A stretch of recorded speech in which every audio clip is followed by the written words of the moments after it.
कैसे हैं आप सभी। स्वागत है आपका मेरे YouTube channel P aerial hubs. I hope कि आप सभी बहुत होंगे और मैं भी बहुत अच्छी हूँ। आज हम इस वीडियो के अंदर एक न्यू टॉपिक के साथ आए हैं और जानेंगे महाकवयित्री कृष्ण भक्त मीराबाई के बारे में। आइए उनके बारे में, उनका प्रारंभिक जीवन के बारे में जानते हैं। मीराबाई के जीवन से संबंधित कोई भी विश्वसनीय ऐतिहासिक दस्तावेज नहीं है। विद्वानों के साहित्य और दूसरे स्रोतों से ही मीरा के जीवन में प्रकाश डालने की कोशिश की गई है। मीराबाई का जन्म राजस्थान के मेड़ता में 1498 में एक राज परिवार में हुआ था। उनके पिता रतन सिंह राठौर एक छोटे से राजपूत रियासत के शासक थे। वे अपनी माता पिता की इकलौती संतान थी और जब वे छोटी बच्ची थी तभी उनके माता पिता का निधन हो गया। करीबन 2 या 4 साल की होंगी। उनका संगीत, धर्म, राजनीतिक, प्रशासन जैसे विषयों में ही शिक्षा मिली थी। मीरा का लालन पालन उनके दादा के देखरेख में हुआ। वह जो भगवान विष्णु के गंभीर उपासक थे, एक योद्धा होने के साथ हृदय भक्त भी थे। साधु संत का आना जाना उनके यहाँ लगा ही रहता था।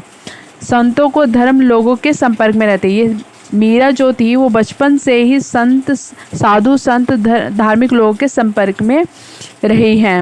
मीरा का विवाह राणा संगा के पुत्र मेवाड़ के राजकुमार भोजराज के साथ 1516 में संपन्न हुआ। उनके पति भोजराज दिल्ली सुल्तान के शासकों के साथ एक संघर्ष में 1558 में घायल हो गए। इसी कारण सन 1521 में उनकी मृत्यु हो गई। उनके पति की मृत्यु के कुछ वर्षों के अंदर ही उनके माता पिता और पति संस्थापक युद्ध के अंदर मारे गए।